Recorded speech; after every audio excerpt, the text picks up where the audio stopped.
এরকম সমাজে মানুষ আছে না? এরকম আমার যুবক ভাইরও আছে। রোজা এমন একটা ইবাদত, যে ইবাদতের মধ্যে কোনো রিয়া অহংকার নাই। আল্লাহ তবে সেই কবুল মকবুল ইবাদত। ভাই আজকে 2026 সালে রোজা পাচ্ছি, 27-এ আমি এই রমজান পাবো কিনা তার কোনো গ্যারান্টি আছে? আছে? আমার রাসূল বলেন, 4 ব্যক্তির জন্য জান্নাত অধিক আগ্রহী হয়ে বসে থাকেন। কয় ব্যক্তির জন্য? 4 ব্যক্তির জন্য। আমার রাসূল বলেন, যারা পৃথিবীর জমিনে বেশি বেশি কোরআন তেলাওয়াত করে। কি করে? আরেকটু জোরে। কোরআন তেলাওয়াত করে। কোরআন এখন তো আমরা করি না, মসজিদের ইমাম সাহেব আছে, মুয়াজ্জিন সাহেব আছে, তাকে দিয়ে দেবো, সে পড়বে। আমার পড়ার দরকার আছে কিনা? নাই। মজদুর ইমাম সাহেব পড়লে হবে, আমার পড়ার দরকার। এখন প্রশ্ন হলো, হুজুর আমার তো সময় নেই, আমার কি নাই? আমি বলবো, রোজা কয়টি? 30টি রোজার মধ্যে আমি আর আপনি বাবার জন্য একটা খতম দিতে পারি না? হুজুরকে একটা দিলাম পড়ার জন্য, হুজুর এখন কিভাবে দিব? আমি তো একবার কোরআন শরীফ আমার অনেক সময় দরকার। আমি বললাম অনেক সময় দরকার হবে না, আমরা ফজর নামাজ পড়ি কি পড়ি না? এক পারার মধ্যে হয় 20 পৃষ্ঠা। কয় পৃষ্ঠা? অর্থাৎ 10 পাতা। কয় পাতা? হুজুর দিয়ে পড়ালে সওয়াব বেশি না নিজে পড়লে সওয়াব বেশি? নিজে আপনি বাবার কবরে আপনি যে কোরআন তেলাওয়াত করবেন, আপনি নিজে দোয়া করবেন, হুজুরের চাইতে 1000 গুণ আল্লাহর দরবারে আপনার ইবাদত আল্লাহর দরবারে বেশি কবুল হবে। আপনি ফজর নামাজ পড়লেন, 2 পৃষ্ঠা 2 পাতা কোরআন তেলাওয়াত করলেন। কয় পাতা? 2 পাতা মানে 4 পৃষ্ঠা। কয় পৃষ্ঠা? পারবো না আমরা? কখন? ফজর নামাজে সময় কয় মিনিট লাগবে? সর্বোচ্চ 10 মিনিট গেল। জোহরের নামাজ পড়লাম, আবার 2 পাতা পড়লাম। কয় পাতা? 4 পাতা হলো। আসরের নামাজ পড়লাম, আবার 2 পাতা পড়লাম, 6 পাতা। মাগরিবের নামাজ পড়ে আওয়াবিন পড়ে আমরা আবার 2 পাতা পড়লাম। কয় পাতা হলো? 8 পাতা। তারা বিশ্বাস করে বসে ঘরে বা মসজিদে আবার 2 পাতা পড়লাম। কয় পাতা হলো? 1 পারা হয়ে গেল। জোরে বলুন না সুবহানাল্লাহ। আপনি এইভাবে যদি 10টা মিনিট সময় দিয়ে আপনি মাহে রমজানুল মুবারকে আপনার বাবার জন্য, মায়ের জন্য আপনি ইবাদত করে যদি সওয়াব বখশিশ করেন, আমি বলবো হুজুরের চাইতে 1000 গুণ আল্লাহ আপনার ইবাদত কোরআন তেলাওয়াত কবুল বেশি হবে।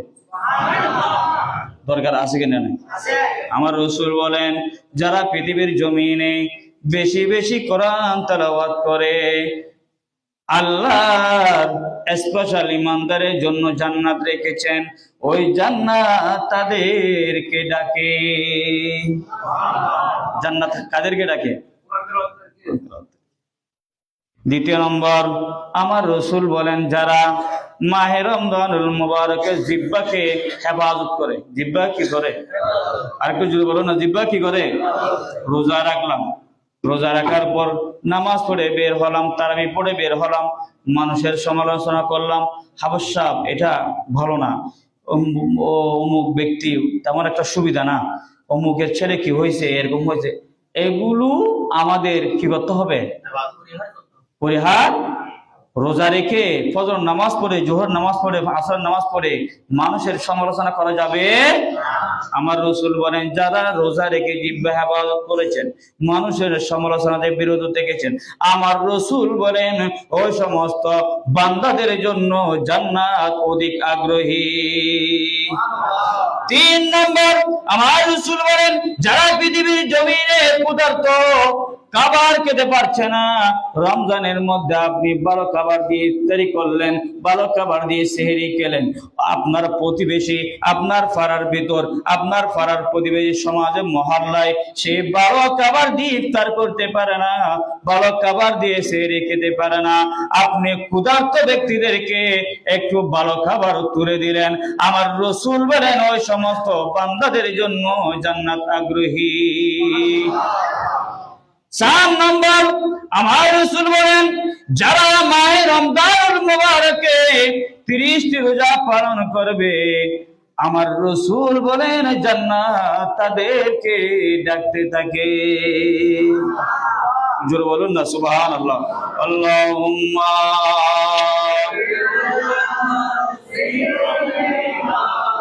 মাওলানা মুহাম্মদ ওয়া আলা আলিহি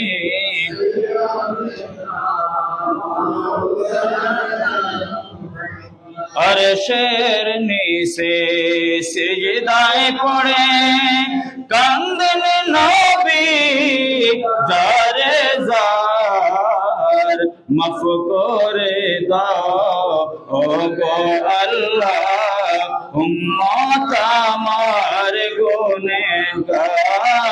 আল্লাহুম্মা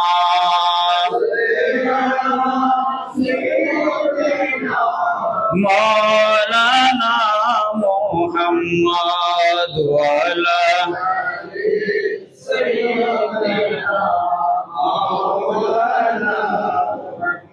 আল্লাহ আমাদের সবাইকে কবুল করুন। মাহে রমজানুল মুবারক আগামী বুধ আমরা সম্ভাব্য তারাবির নামাজ পড়ব। আল্লাহ আমাদের সবাইকে তারাবির নামাজের মধ্যে আসার তৌফিক দান করুন। 30 রোজা রাখার তৌফিক দান করুন। 30 সেহরি 30 ইফতার করার তৌফিক দান করুন। আল্লাহ আমাদের সকলের মাহে রমজানুল মুবারকের উসিলা আল্লাহ আমাদের সকলের জিন্দেগির গুনাহ মাফ করুন।